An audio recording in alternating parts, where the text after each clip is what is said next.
Euzubillahimineşşeytanirracim. Bismillahirrahmanirrahim. Elhamdülillahi musalliyen ala ve alihi ve men tela ve ba'du. Esselamu aleyküm ve rahmetullahi ve berekatuhu. Ve aleykümselam ve rahmetullahi ve berekatuhu. Allah Azze ve Celle bir daha sonsuz hamd-i sanalar olsun. Bizleri yeniden öz zikri etrafında bir araya topladı. Ve Rabbimiz Subhanahu ve Teala hamd edirik ve bu bir araya gelməyimizi ümmetin, milletin hidayetine vesile etmesini niyaz edirik ona. Allah Azze ve Celle bizleri daima hidayet şarvanında olup ve hidayetin münadilerinden etsin. Allahümme amin. Deməli, qardaşlar, biz daha önceden qeyd etdiyimiz kimi bütün bu dərslər zəncirvaridir. Yəni zəncirvari necə? Müəyyən bir bab, müəyyən bir fəsil etibarı ilə, yəni daxilində olmaqla bütün dərslər bir amalı, hədəfi bizlərə çatdırır, bir qayəni. Bunlar da hər birisi müəyyən öz mövzusunda müəyyən şeylərlə bizləri biraz daha özümüzə gətirir. Məsələn, keçən dərsimiz az yemək idi, azlıq idi, zöhdün üstünlüyü deyək və bu səfərdə qənaət və gözü toxluluqdur. Qənaət və gözü toxluluq dediyimiz zaman ümumiyyətlə istər İslamda olan insanların buna şəriət müstəvisində bir şərh verməsi olsun, istərsə qeyri-müslim olan, yalnız bizim həmvətənimiz, bizim millətimizdə olan və bizlə eyni mentalitetlərə, eyni adət-ənənələrə sahib olan kimsələrə gözü toxluq nədir deyə soruşduğumuz zaman onların hamısının yekun bir cavabı olacaq. Yəni bu cavab vahid bir cavabdır.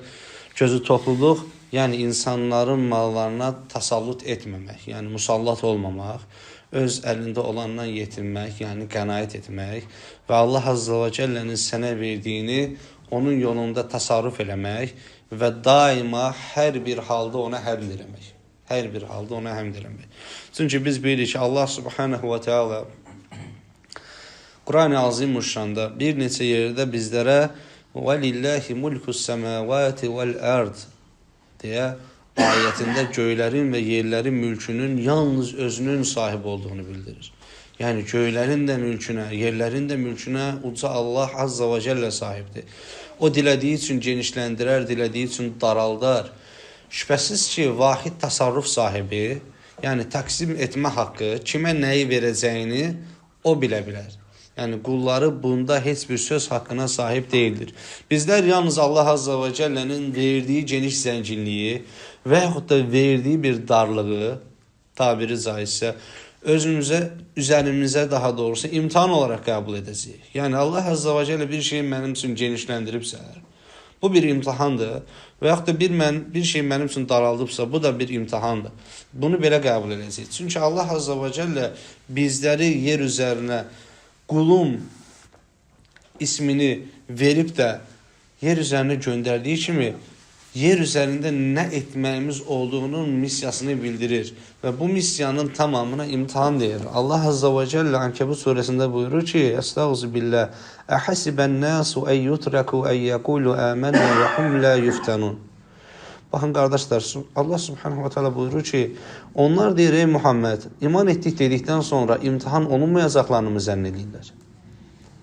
Yəni sən iman etdik deyirsən, yalnız imtihan olunmayacağını zənn edirsən. Nəbi sallallahu aleyhi və səlləmə insanlar gəlib, biz sənə iman etmək istəyirik, ey Allahın Rasulü dediyi zaman, onun sözlərini Allah Rasulunun sallallahu aleyhi və səlləmin verdiyi cavabı dəfələrlə zikr etmişik ki, Aleyhissalatu vesselam Efendimiz buyurub ki, elə isə azlığa hazırsınızmı? Elə isə yoxsulluğa hazırsınızmı? Elə isə müsibətlərə düçar olmağa hazırsınızmı? Elə isə qəribliyə hazırsınızmı? Elə isə əlində olmadığı halda olmayan o şeydən dolayı Allah üçün səbir göstərməyə, başqasının əlində bulunan o şeyə musallat olmamağa hazırsanmı? Bunlar Allah Resulü sallallahu aleyhi və səlləmin bir kimsəyə mömin dedikdən sonra onun rəngində sadaladığı vəsiflərdir. O kimsənin xislətində, xarakterində sadaladığı vəsiflərdir. Ki, mömin kimsə bir şeyə əgər Allah ona veribsə, bundan dolayı Rəbbinə həmd edir. Və bir şeyə əgər Allah ondan alıbsa, bundan dolayı Rəbbinə səbr edir. Yəni Rəbbinin o təsarrufuna səbr edir. Əgər bu onun üçün müsibətdirsə. Allah Azze ve Celle bir şey ona veribsə, zənginlik veribsə, o bilməlidir ki, onun imtihanı kasıbçılığa düçar olmuş imtihanın sahibindən daha ağırdır. Çünki biz bilirik ki, peyğəmbərlər içərisində cənnətə ən axırıncı girən Süleyman əleyhissalam olacaq. Çünki Allah Azze ve Celle mülkünü ona əta elədi. Əta elədi. Bu ayətdə də bildirdiyi kimi biz ona əta elədik buyurur. Yəni Allah Azze ve Celle ona verdikcə verdi. Heç kimə vermədiyi mülkü verdi ona Allah Azze ve Celle. Küləyi onun əmrinə verdi və s. və ilaxır ki, bunu hamınız yaxşı bilirsiniz, Allah həmd olsun. Ona görə qardaşlar, bizlər əslində zənginlik bizə isabət eləyəndə daha çox narahat olmalıyıq. Çünki zənginliyin imtihanı, zənginliyin dərdi iki qatdır. Nəyə görə? Zəngin olduğun zaman şükr etməsini biləsən. Zənginlik sənə gəlib çatdığı zaman orada malı doğru şəkildə təsarruf etməsini biləcəksən. Və gözü tox olasan. Bax, gözü toxluq burada da lazımdır. Malın sahibi Allah Subhanahu taala təsarruf etməsini sən olduğun təqdirdə belə gözü tox olmalısan və üçüncüsü və ən önəmlisi fəhimli olmalısan. Malını xərclədiyin zaman ilk öncə bilməlisən ki, həqiqətən də bunu Allah üçün mü xərcləyirsən, yoxsa yox? İkinci olaraq bilməlisən ki, malını xərclədiyin bu insanlar Allahın dininə mi xidmət edir, yoxsa öz şəxsi mənfəətlərini mi güdürlər? Sən zəngin ola bilərsən, Muhammed ümmətindən də ola bilərsən sallallahu aleyhi və səlləm. Sadəcə olaraq fəhimsizliyin üzbatından elə bir ortama düşərsən ki, sənin malından İslam'a dəxlisiz cəmaatlara pul gedər sənin malından. Və yaxud da İslam bayrağı altında görünüb də hidayət rəhbərliyi etməyən, bir il ərzində küçədə bayırda görünməyən, insanları Allahın dininə dəvət etməyən, dəvətdən dolayı bir söhbət halqası oluşturmayan, bundan dolayı insanlar yetişdirməyən, Quran xidməti verməyən və s. və ilaxır kimi xidmətlərdə bulunmayan insanlara sənin malın gedər. Biz bunları dəfələrlə görmüşük. Müsəlman qardaş bacılarımız ehtiyac sahibi olduğu halda digər zəngin müsəlmanların mallarının aidiyyətsiz insanlara, hətta İslamdan bir payı olmayan insanlara getdiyini görmüşük. Onlara sadəcə olaraq təsəlli verici bir söz deyiblər. Sənin malın səbəbi ilə o hidayət oluna bilər. Bax, burada qənaətdə həmən bu şey aiddir. Hansı ki, indi mövzunun axırına doğru zikr etdiyim bu şeylər ki, var, fəhimli olmaq və malını doğru təqsim etmək, bu qənaət bölümünə aiddir. Qənaət əslində kişinin özü üçün toplayacağı bir şey deyil. Mən malımdan az xərcləyim, özüm üçün toplayım, yox. Qənaət əslində Allahın ona verdiyini doğru şəkildə təqsim etməkdir. Doğru şəkildə təsarruf etməkdir, bölməkdir. Zənginsənsə, yenə doğru yerdə bölməlisən. Və gözü toxluq yenə bayaq zikr etdiyimiz kimi Allahın verdiyindən çoxumu özümə mənimsiyim, azını və yaxud da pisini və yaxud da işə yaramaz tərəfini ehtiyac sahiblərinə verim. Bu işi azgözlükdür və Allah Azze ve Celle'nin həmən insanın üzərindən bir müddətdən sonra öz neymətini qaldırmasına səbəbdir. Rəbbimiz Subhanahu wa Ta'ala buyurur ki, اَلَّذ۪ينَ يُؤْمِنُونَ بِالْغَيْبِ وَيُقِيمُونَ الصَّلَاةَ وَمِمَّا رَزَقْنَاهُمْ يُنْفِقُونَ. Onlar qeybə iman eləyərlər. Onlar namazı dosdoğru qılarlar. Və onlara verdiyimiz ruzidən Allah yolunda xərcləyərlər. Baxın, biz bildiyim onlara verdiyimiz ruzidən Allah yolunda xərcləyərlər. Elədir? Biz elə bilirik ki, bu ancaq zənginlərin vəsfidir. Amma Allah Azze ve Celle yenə Ali İmran surəsində buyurur ki, Estağfirullah. Əllezine yunfiqune, o kəslər ki verərlər fissarrai və darra, bolluqda olanda da, darlıqda olanda da. Abdullah ibn Məsud deyir ki, biz deyir.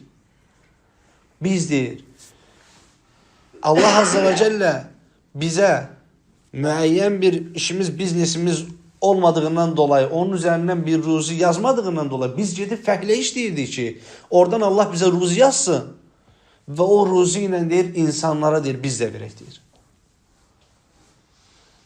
Yəni bu o demək deyir ki, sən evdə oturacaqsan, sənin bir ruzi gələcək, o ruzidən verəcəksən. Yox. Sən Abdullah ibn Məsud kimi düşəsən çöllərə, quşlar sabah yuvalarından ayrıldığı kimi. Allahın sənin üçün yazdığının dalıca düşəsən. Onsuz da sən nə qədər qaçırsan qaç, sənin çatacağın nəsibindən başqa bir şey deyil. Sadəcə olaraq sən yenə də qaçacaqsan, sən yenə də qanat vurasın. Ki, quşların qursağını dolduran Allah Azza və Cəllə də mülkündən sənə də ayırdığı şeyə çatasın və ondan Allah yolunda verəsən.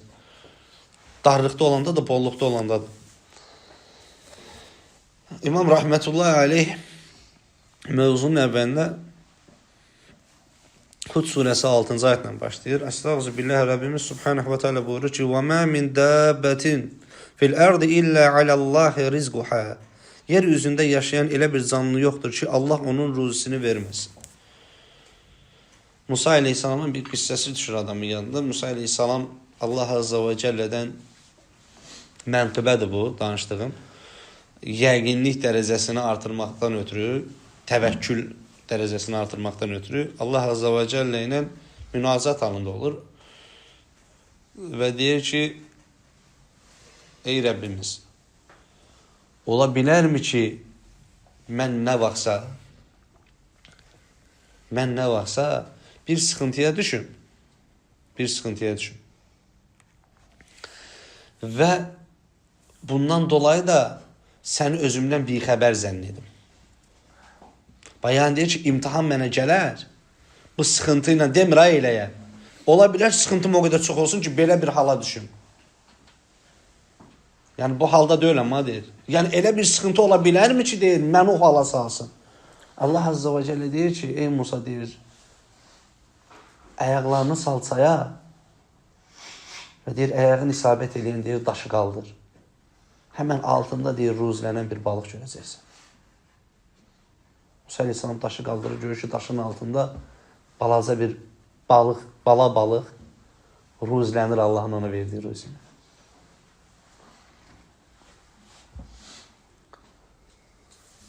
Yəni Allah Azza və Cəllə ruzi cəhətdən, vermək cəhətdən, təsarruf etmə cəhətdən qullarını heç vaxt naümid qoymuyor.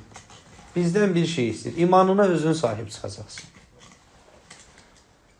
İmanına özün sahib çıxacaqsın. İmanın sənin nəfs-i əmarə ilə boğuşmağın səbəbi ilə ayaqda qalacaq. Yəni o nəfsin istədiyi pis və çirkin şeylərdən özünü bəridə tutub, onlardan təmizlənməyin səbəbi ilə diri qalacaq və bunun bərabərində Rəbbin səni ruzləndirəcək.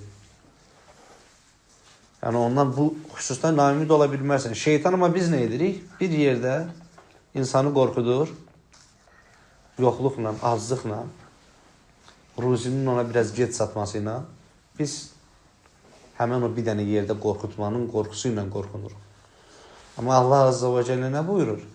Ali İmran 175-də buyurur ki, Estağfirullah, İnnəmə zəlikumuş şeytanu yuxavifu əvliyə və la təxafuhum və xafun in kuntum mu'minin. Şeytan sizi öz dostları ilə qorxudacaq.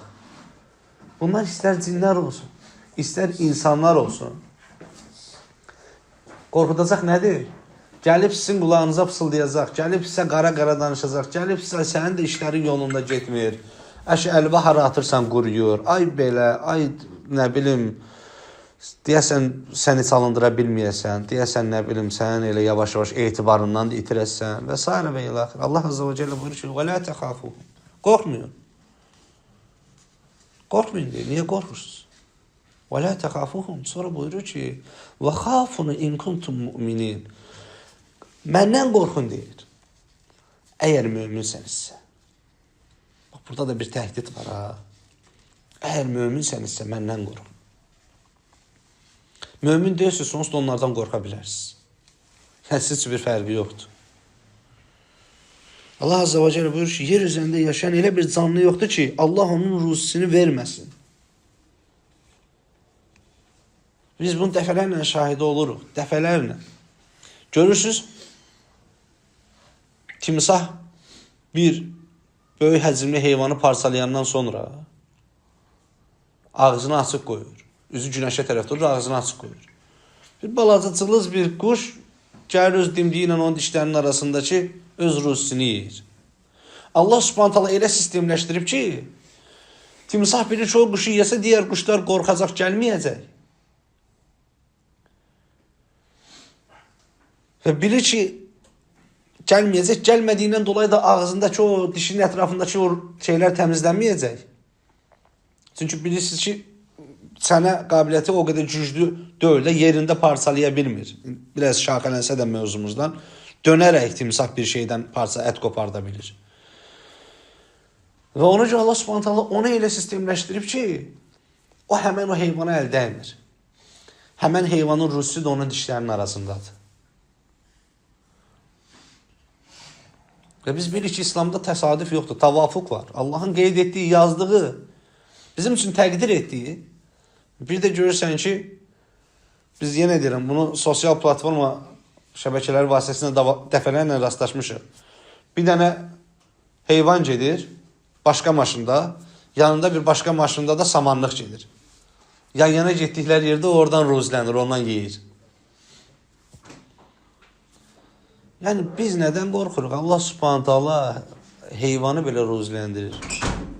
Və qardaşlar, Rəbbimiz Azza və Cəllə öz Rasulü sallallahu aleyhi və səlləmin dili ilə bizlərə hər işin başının qəlbdə olduğunu, qəlbdə başladığını və qəlbdə də bitdiyini bildirir. Və Əbu Hüreyrənin dilindən rivayət olunan hədisdə Nəbi sallallahu aleyhi və səlləm buyurur ki, əsl zənginlik mal çoxluğu deyil. Əsl zənginlik mal çoxluğu deyil. Qəlb toxluğudur.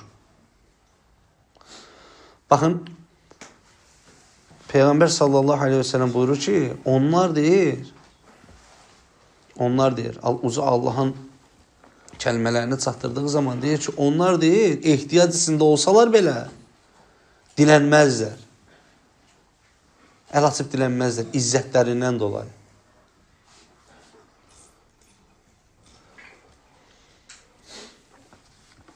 Ona görə əgər sən işinin yolunda getməsindən ötürü birisini ümid bağlayasansa, o Allah Azza və Cəllədən başqası deyil. Biz yığışırıq artıq, Allah həmd olsun, 50 neçənci dərsdir. 50 neçə həftədir. Və bir ildən çoxdur, artıq ikinci ilə tərəf gedir ki, burada bir arada uca Allahı zikr edirik.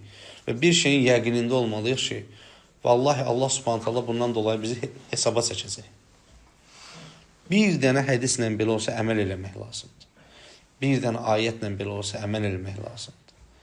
Çünki bu kitab bütün suallara cavab verir. Çünki bu kitab şərəfin qaynağı elə bu kitabdadır.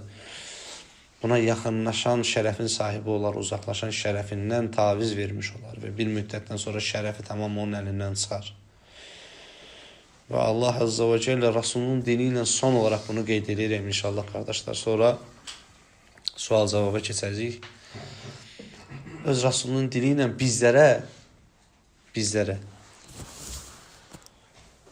insanın tam anlamıyla ilahi sevgiyə və insanların sevgisinə necə çata biləcəyini çatdırır. Peyğəmbər sallallahu aleyhi və səlləm buyurur ki,